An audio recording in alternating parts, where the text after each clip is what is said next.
গণিত পাঠশালায় সকলকে স্বাগত। আজকে দশম শ্রেণী কোষে দেখি ২ এর সরল সুদ কষার পর্ব ৪ পাতা ৪৭-এর ১৬ দাগের অঙ্কটা করব। দেখো এখানে দেয়া আছে আসলাম চাচা কর্মক্ষেত্র থেকে অবসর নেওয়ার সময় ১,০০,০০০ টাকা পেলেন। ওই টাকা কিছু অংশ ব্যাংকে এবং বাকি টাকা পোস্ট অফিসে জমা রাখলেন। প্রতি বছর সুদ বাবদ মোট কত টাকা? ৫,৪০০ টাকা পান। তবে ব্যাংক ও পোস্ট অফিসে বার্ষিক সরল সুদের হার ৫% আর ৬% হয়। তবে তিনি কোথায় কত টাকা রেখেছিলেন? যদি আমরা ব্যাংকে X টাকা রাখেন, যদি ব্যাংকে তিনি X টাকা রাখেন, পোস্ট অফিসে তাহলে তিনি কত টাকা রাখবেন? মোট টাকাটা তো ১,০০,০০০, সেখান থেকে X বাদ, পোস্ট অফিসে এই টাকাটা রাখবেন। তাহলে আমি ব্যাংকের যে সুদের হার দেওয়া আছে তা ১ বছরের জন্য কত সুদ পাই বার করে নিতে পারবো। পোস্ট অফিসেও ঠিক সুদের হার দেওয়া আছে ১ বছরের জন্য কত সুদ পাবে সেটা বার করে নিতে পারবো। দুটো সুদের সমষ্টি কত হবে? ৫,৪০০ টাকা। তাহলে সেখান থেকে আমরা x এর মান বার করে নিতে পারবো। ধরিলাম, তাহলে আমরা লিখবো কিভাবে সলিউশনটা? ধরিলাম তিনি ব্যাংকে টাকা রাখেন x টাকা। তিনি ব্যাংকে টাকা রাখছেন কত? x টাকা। অর্থাৎ পোস্ট অফিসে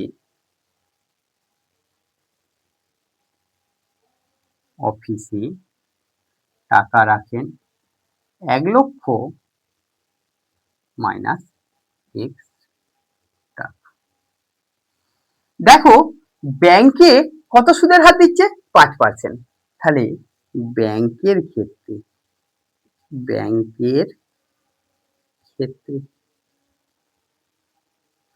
আসল কত? x টাকা। সুদের হার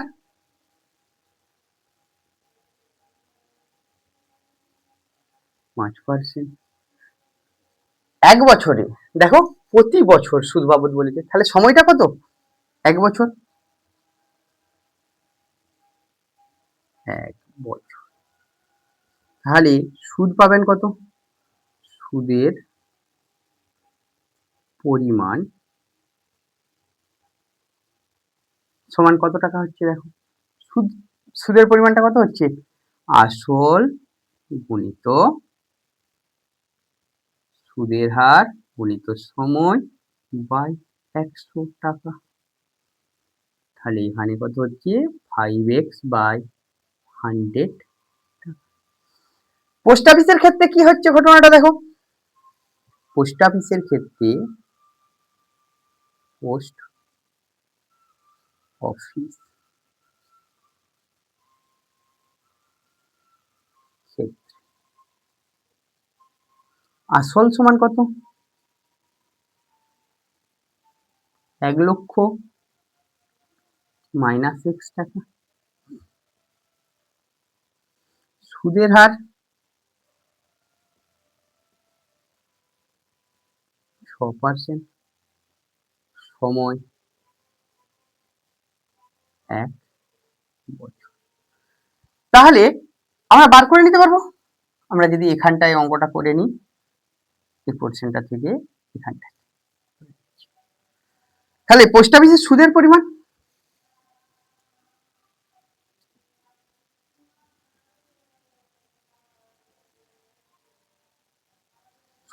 সমান কত হবে? আসল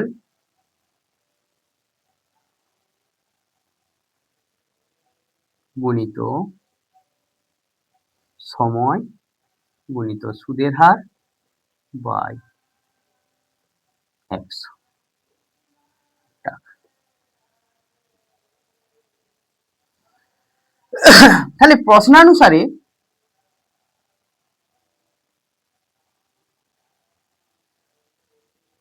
ব্যাংকের সুদের পরিমাণ কত? 5x by 100। পোস্ট অফিসে সুদের পরিমাণ কত?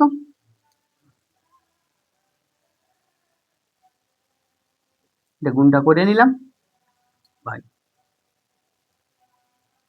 কত পাবে? 5,400 মোট সুদের পরিমাণ একবারে করে নিলাম।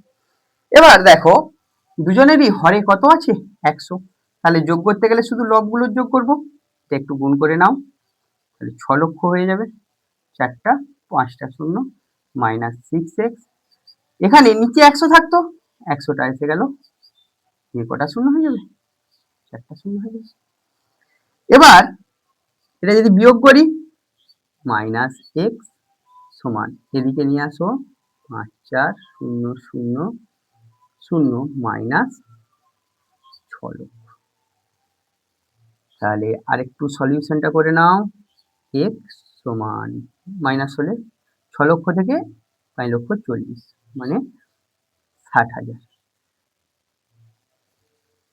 তাহলে তিনি ব্যাংকে কত টাকা রেখেছিলেন? এক্স টাকা। তাহলে ব্যাংকে টাকার পরিমাণ এক্স এর মান কত বেরিয়েছে? 60,000। তাহলে তিনি ব্যাংকে টাকা রেখেছিলেন,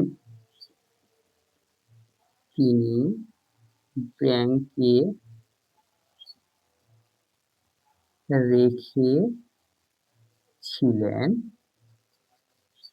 সমান 60,000 টাকা।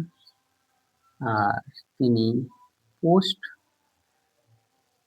অফিসে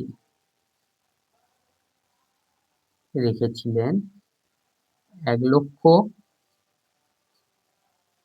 মাইনাস 60,000 সমান 40,000 টাকা। তাহলে আমরা এইটা সলিউশনটাতে দেখলাম কিভাবে একটা আসলকে দুভাগে ভাগ করে নিলে, দু জায়গায় রাখলে মোট সুদ থেকে কিভাবে আমরা কোন ব্যাংকে কোথায় বা কোথায় দুভাগে যে রেখেছিল কিভাবে রেখেছিল সেটা বার করছে। এর পরের অঙ্কে কি আছে দেখো তোমরা, 16 অঙ্কটা আর 17 অঙ্কটা প্রায় একই রকম, শুধু সময়টা কি বলে দিয়েছে 2 বছর, আর সুদের হারটা আলাদা, আর শুধু সংখ্যাগুলো চেঞ্জ করে দেওয়া আছে। রেখাদিদি তার সঞ্চিত অর্থে 10,000 টাকা দুটো আলাদা ব্যাংকে ভাগ করে একই সময়ের জন্য একই সময় জমা দিলেন। একটি ব্যাংকে সরল সুদের হার 6%, অপরটাতে কত পার্সেন্ট? 7%। 2 বছর পর তিনি যদি মোট সুদ বাবদ 1,280 টাকা পান, তাহলে তিনি কোন ব্যাংকে কত টাকা জমা দিয়েছিলেন? তাহলে একটা ব্যাংকে যদি এক্স ধরি, অপর ব্যাংকটাতে কত হবে? 10,000 মাইনাস এক্স। তাহলে সলিউশনটা করবো যখন একই রকম ধরিলাম, প্রথম ব্যাংকে টাকা রেখেছিলেন সমান এক্স টাকা। তাহলে দ্বিতীয় ব্যাংকের মোট তো 10,000 টাকা, দ্বিতীয় ব্যাংকে তাহলে কত রাখছেন? দ্বিতীয় ব্যাংকে টাকা রেখেছিলেন, তাহলে 10,000 মাইনাস এক্স। প্রথম ব্যাংকের ক্ষেত্রে একই রকম করব, প্রথম ব্যাংকের ক্ষেত্রে আসল সমান এক্স টাকা, সুদের হার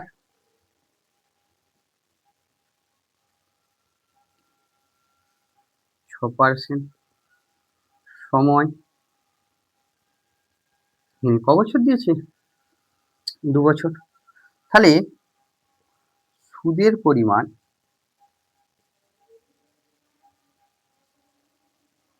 সুদের পরিমাণটা কত হবে? আসল গুণিত সময় গুণিত সুদের হার বাই 100। এটা কাটাকাটি করবে না, একবারে গুণ করে রেখে দিবে, 12 এক্স বাই 100। দ্বিতীয় ব্যাংকের ক্ষেত্রে, দ্বিতীয় ব্যাংকের ক্ষেত্রে আসল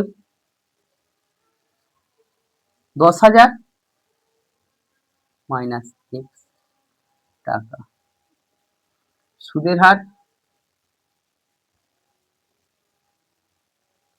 7%, সময় 2 বছর। এবার দেখো আমরা এইখানটা থেকে এখানে করছি সলিউশনটা। তাহলে সুদের পরিমাণ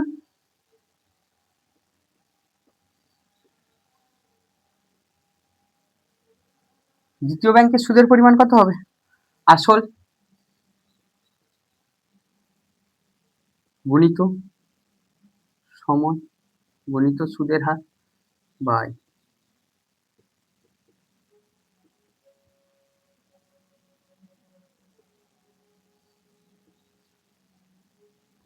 প্রশ্নানুসারে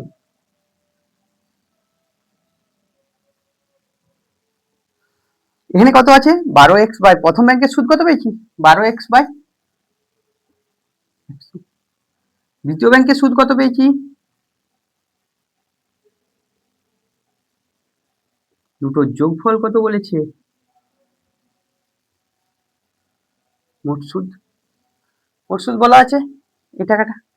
তাহলে তোমরা দেখো এখানে আমরা যদি একটু যোগ করে নিই, 12x প্লাস 14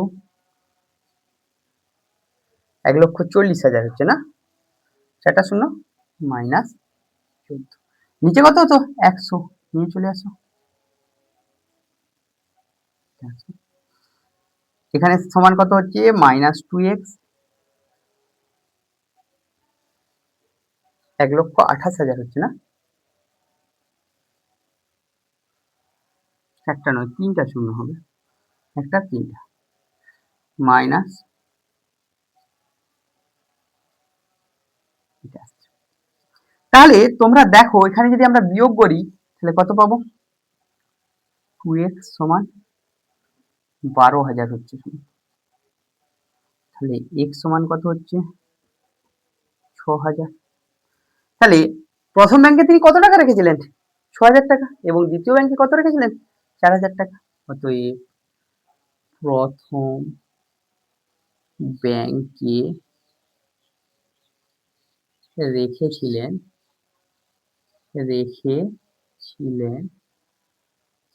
সমান 6,000 টাকা, দ্বিতীয় ব্যাংকে রেখেছিলেন 10,000 থেকে কত বিয়োগ করব? 6,000 টাকা, সমান কত হলো?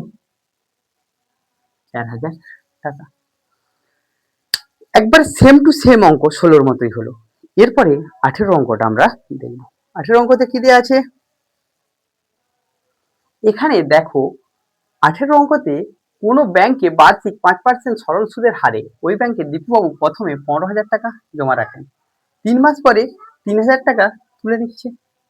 তাহলে প্রথম 3 মাসে 15,000 টাকা তিনি সুদ পাবেন, 3,000 টাকা তুলে নিচ্ছেন, মানে পরে তার কাছে কত টাকা রয়েছে? 12,000 টাকা। ওই টাকা তুলে নেওয়ার 3 মাস পরে, মানে 12,000 টাকার আবার তিনি 3 মাস সুদ পেলেন, 8,000 টাকা জমা দিলেন। তাহলে এখন টাকার পরিমাণ কত? 20,000 টাকা। যে টাকাটা জমা দিলেন যোগ করে নিলাম। ওই বছরের শেষে দীপুবাবু সুদ আসলে কত টাকা পেলেন? তাহলে করা যাক। প্রথমে আসলের পরিমাণ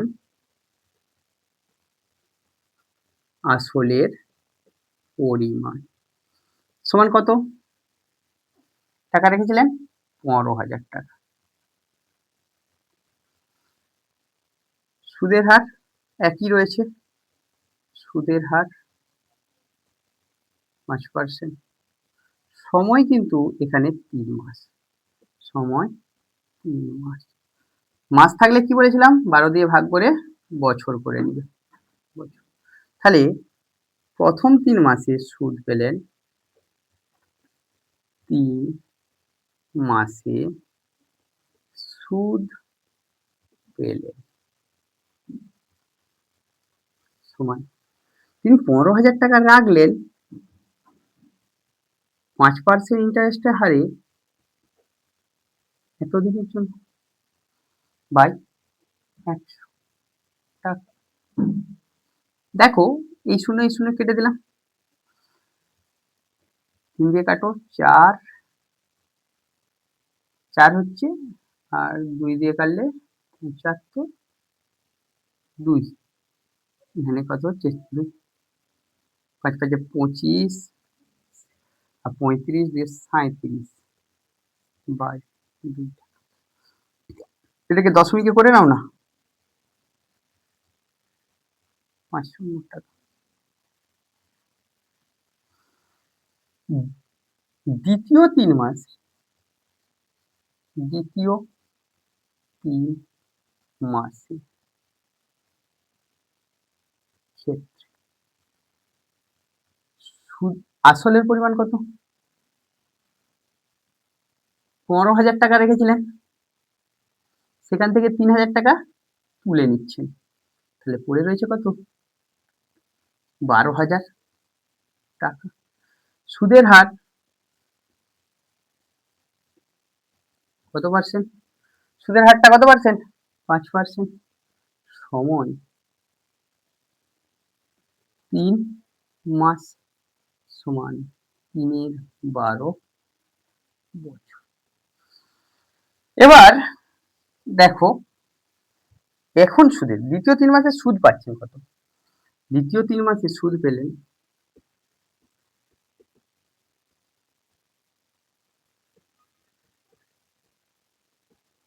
সুদ সমান কত হচ্ছে?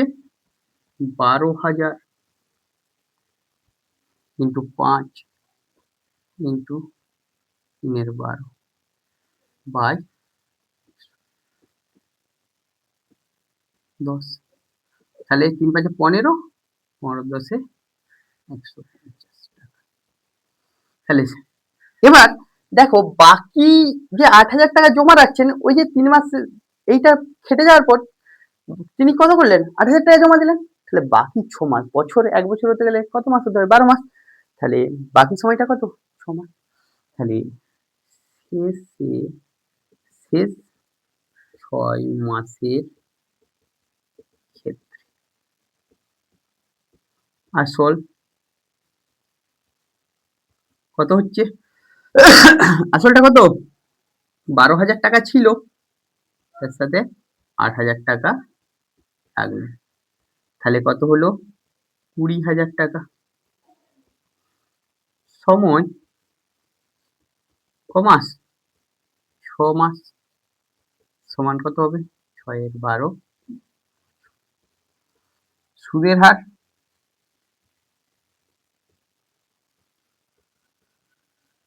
ঠিক একই পার্সেন্টেজ রয়েছে, 5%। অতএব সুদের পরিমাণ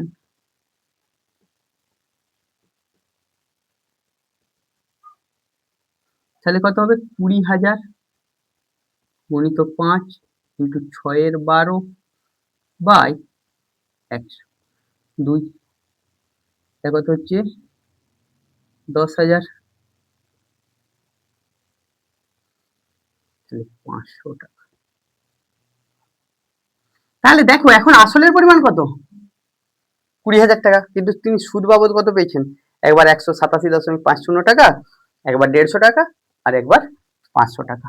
তো 1 বছর পর সুদ আসলের পরিমাণ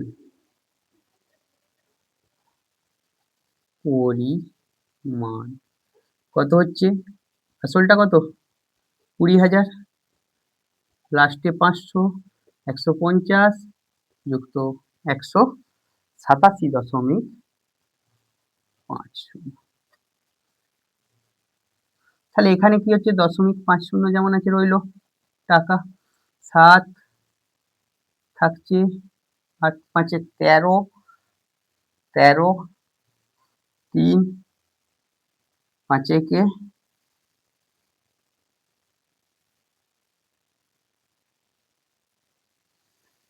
13 3 হাতে 1 থাকছে, 1 1 2 2 আর 7,